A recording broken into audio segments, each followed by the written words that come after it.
प्यारे बच्चों, आज हम गणित के इतिहास को डिस्कस करेंगे कि गणित के इतिहास में जो हमारा आज का कंसेप्ट है, यानी कि जो हमने गणित के इतिहास से गणित के रूप में क्या क्या चीज़ें सीखी हैं, इतिहास में गणित के प्रति क्या योगदान रहा है, वो हम सारी बातें आज डिस्कस करेंगे। ठीक है, तो गणित का इतिहास हमारा आज का टॉपिक है। मनुष्य की उन्नति व सभ्यता के विकास में गणित का महान योगदान है। गणित क्या है? सभ्यता का प्रतीक है।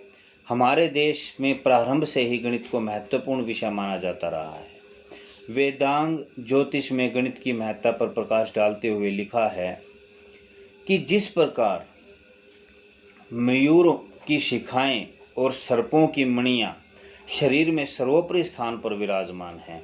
यानी आपने मोर को देखा होगा, मोर की जो शिखाएं होती हैं और सांप की जो मणि होती है वो उनके शरीर के सर्वोच्च यानी सबसे ऊंचे स्थान पर विराजमान रहती है।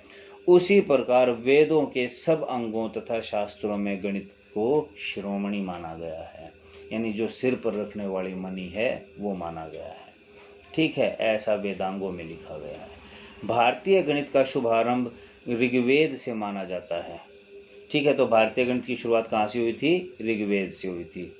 गणित के इतिहास को मुख्य रूप से 5 कालखंडों में विभाजित किया गया है। तो गणित का इतिहास जो है वो 5 हिस्सों में बटा हुआ है। ठीक है, तो पहले इसको मैं थोड़ा सा ब्रीफ में बता दे रहा हूँ, फिर आपको इसके बारे में बताता हूँ कि गणित का इतिहास जो है वो कैसा है, किस कालखंड में हमने क्या क्या चीज़ें सीखी हैं, क्या नई चीज़ें उसके अंतर्गत शामिल होती गई हैं, किस कालखंड के अंतर्गत कौन से गणितज्ञ हुए हैं। तो ये सारी चीज़ें हम डिस्कस करते हैं। तो सबसे पहला काल जो माना जाता है वो आदिकाल माना जाता है। पहला काल कौन सा है? आदिकाल। कब से कब तक? 500 ईस्वी पूर्व तक माना गया है।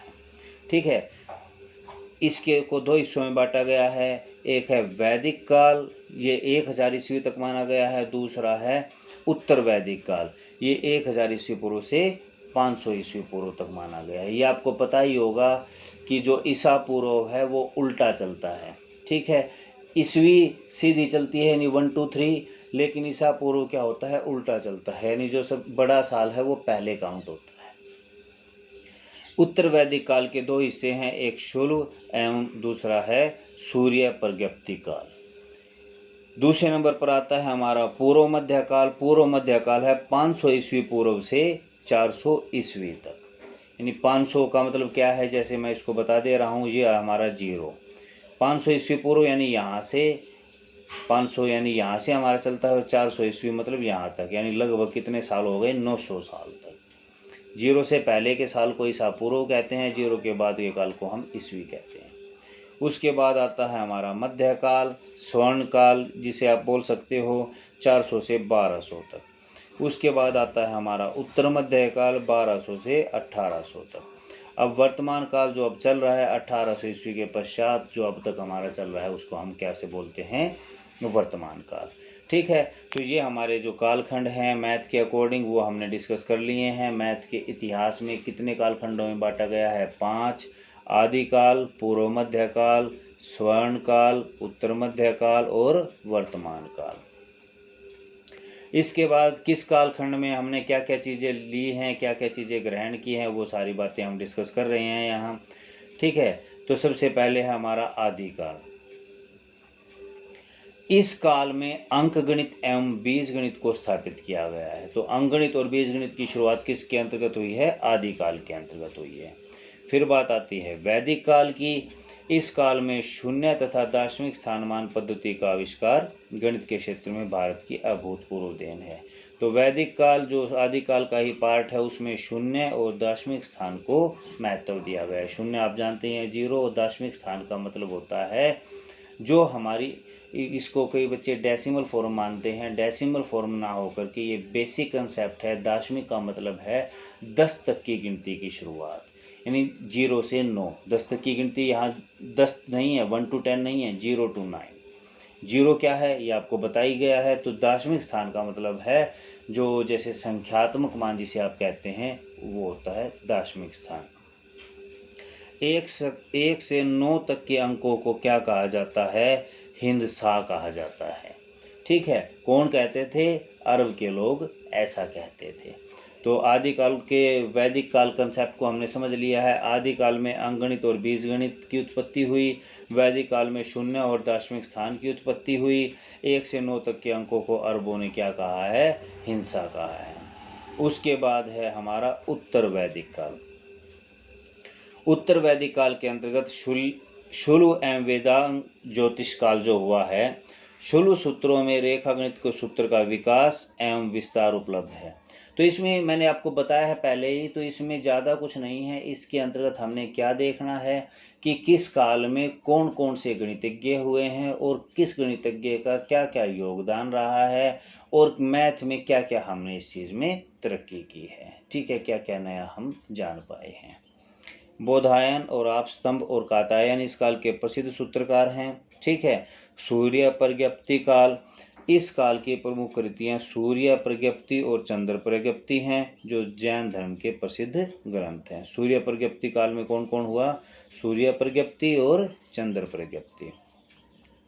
बौद्ध साहित्य में भी गणित को पर्याप्त महत्व दिया गया है। इसमें गणित को गणना तथा उच्च गणित 2 भागों में बांटा गया है। इसके बाद बारी आती है हमारी पूर्व मध्य काल। पूर्व मध्य काल, इस काल में लिखी गई पुस्तकों में वक्षाली गणित, सूर्य सिद्धांत, गणित अनुप्रयोग के कुछ पन्नों को छोड़कर शेष कृतियां जो है वो समाप्त हो चुकी हैं, खत्म हो चुकी हैं, डिस्ट्रॉय हो चुकी हैं।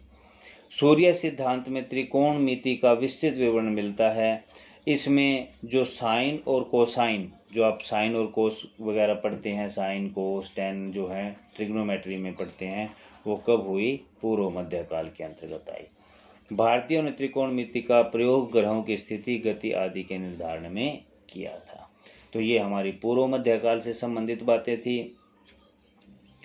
इसके बाद बारी आती है मध्यकाल तथा स्वर्ण काल की। स्वर्ण काल, जो मध्यकाल है उसे हम गणित का स्वर्ण काल मानते हैं। जो आप जितने भी गणितज्ञों के बारे में जानते हैं वो सारे के सारे स्वर्ण काल की ही देन हैं।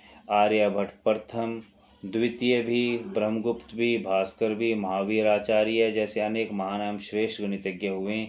वेदों में जो सिद्धांत, नियम एवं विधियां सूत्र रूप में दिए गए, वे सारे के सारे इसी काल की देन थे। इसके बाद बारी आती है उत्तर मध्य काल की।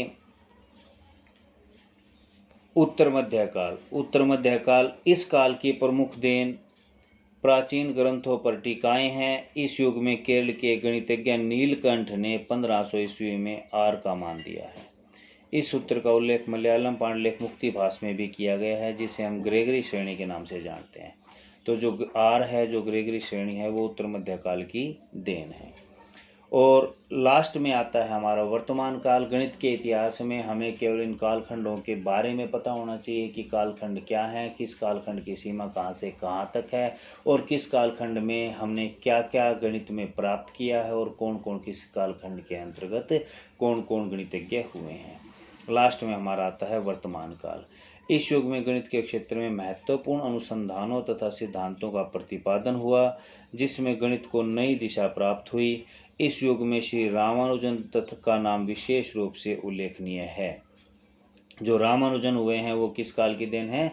वर्तमान काल की। रामानुजन के अतिरिक्त इस युग में नृसिंह बापूदेव शास्त्री, स्वामी कृष्ण तीर्थ जी महाराज तथा सुधाकर द्विवेदी के नाम प्रमुख है।